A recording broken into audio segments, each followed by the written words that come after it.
This is a sculpture called Sanguine Lovers. They are a middle-aged couple, very, very comfortable with each other. It's a bit classical.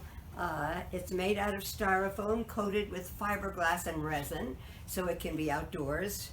And I guess I was inspired a little by Picasso's Rose period, very classical sculptures. Next to it is the Crib Project. And as you can see, the couple are quite acrimonious towards each other. They're confronting each other in the crib while the child is outside, waiting, wanting, wishing, and all the things that children do while their parents argue.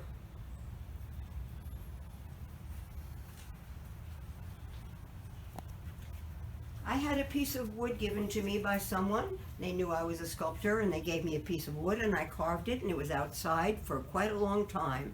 And then it got in disrepair from the weather. And so I brought it inside, and as I began to repair it, I turned her sideways and I realized this is the aging body. This is my body, and I'm repairing my body as well. And so this is the aging body. Very close to home.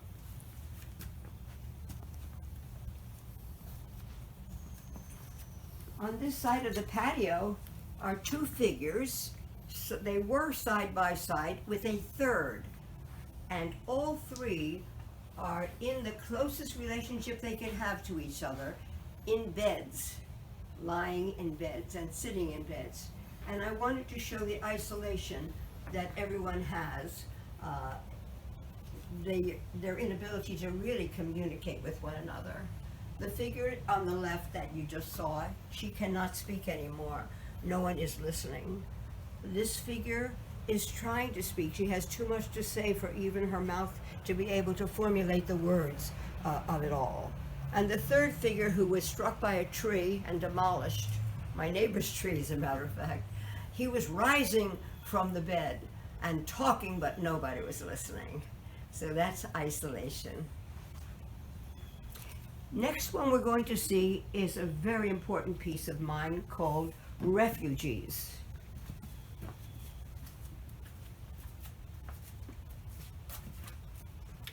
Refugees really depicts today's immigration crisis, how difficult it is for people to be able to stay here and have their voices heard. They have risked everything to come here. They're only going back to murder and mayhem, and yet that's where they're going. They're being deported now. The man holds in his hand his papers, and that's all he has right now, with a few belongings on his back and he carry. The rest is the papers, and that's his humanity, which is so sad.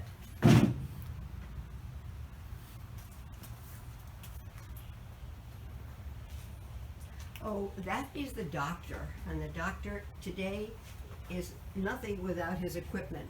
So all we see of the doctor mostly is the equipment. Every once in a while we get a chance to chat with him, but not very long.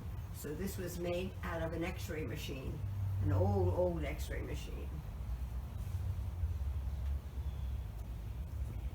This is a torso, and actually it was a commission for a Broadway show at the Booth Theater.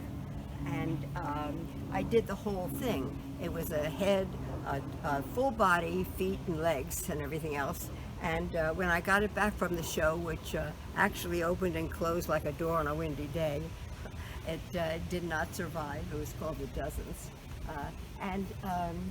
I did it in my dining room very quickly because they had changed actors. And what happened is they had an actor who was changed from tall and thin to short and squat.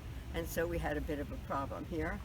But it was an African ruler, and the populace did not like him, and they actually hung the hat on a erect penis, and that's what the sculpture was good for. That's why it was shown only from the back, so you could not see that bit of drama.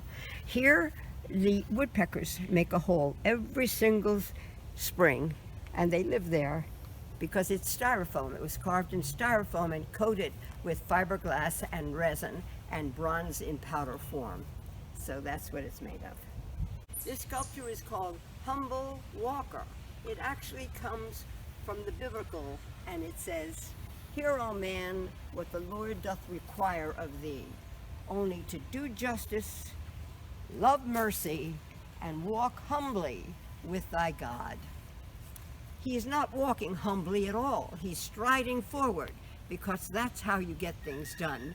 You move, and that's what inspired this. This piece is called "The Sky is the Ceiling." It was inspired by Hillary Clinton's run for presidency. And we have all the women who are taking their turns. They're rising, rising, rising, rising. And the sky is the ceiling. And you can't imagine my disappointment, along with millions of others, 3 million, as a matter of fact, more than the current president got, to see that she did not make it. What a different time we would be living in were Hillary our president. This is River Flow, and it's carved in styrofoam, as you can see, and mounted. And it's actually pretty durable. It's been out here now for about 4 years. But I did give the entire styrofoam to a young man, and he made a welded form, which you're going to see in a few minutes. And the welded form is what goes on exhibit. In fact, it was just now at the Mount last year, the Mound Edith Wharton home. So I know many of you have exhibited there as well from the Guild.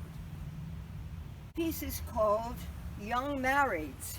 As you can see, they are in their nightgowns and pajamas at the top of the slide. They have just gotten married. Already, they seem to be facing away from each other. They are very vulnerable in their night gear, and they are about to slide down this metal slide, about to start their lives together. Very vulnerable, very haphazard, very unbalanced. So that's the Young Marrieds. Everybody might have a comment or two to make about that sculpture. Here we have personalities. These are children, and as they play, you can see the personality of each one.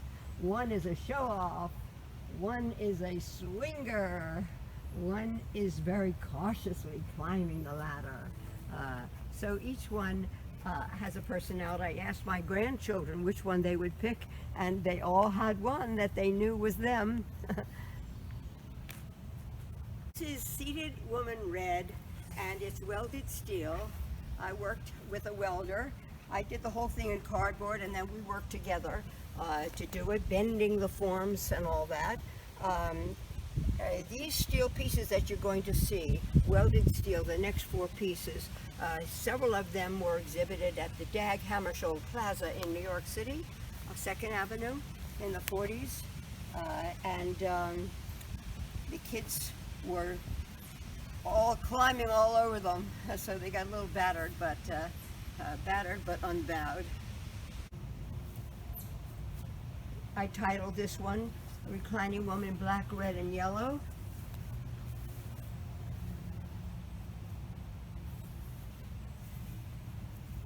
They're all from 8-foot sheets of steel, 4 foot high.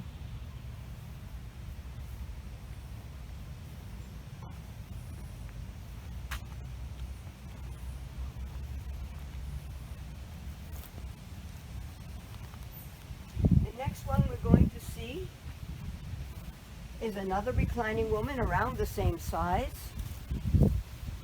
This one is all in black.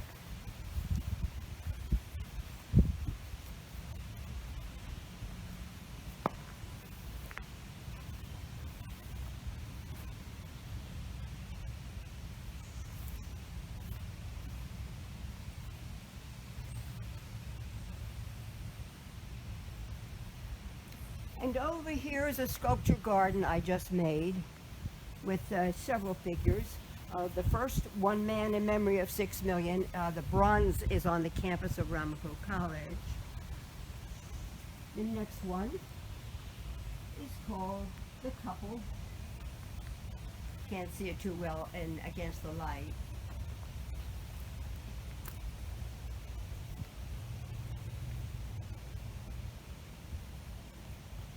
And over here we have one more, a large steel sculpture. Also was on the Dag Hammarskjöld Plaza. This is a very large piece.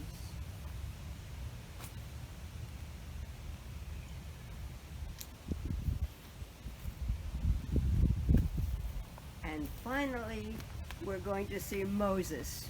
Moses is 20 foot tall. I'll go next to it for you to look at him. He's had many iterations over the years. 40 years he has been traveling from place to place. I'm still looking for a home for him. We're going to be still fixing him up and changing him.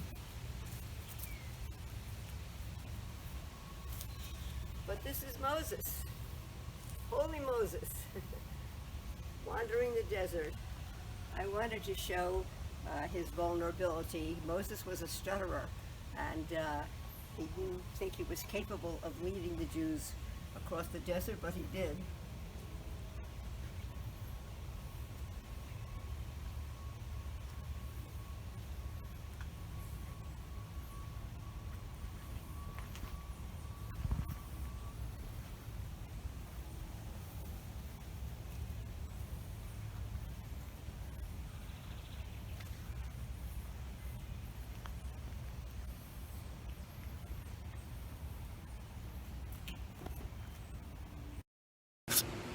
This is Tsunami, and this sculpture was inspired by that terrible upheaval that happened in the Indian Ocean quite a while ago. The people running for their lives, hanging on to tree branches, trying in any way they could to escape the forcefulness of nature. I wanted to show not only the fierce power of nature, but also the beauty of the tremendous waves rising so high in the air, and the color, the massiveness of nature. I hope I succeeded in some part.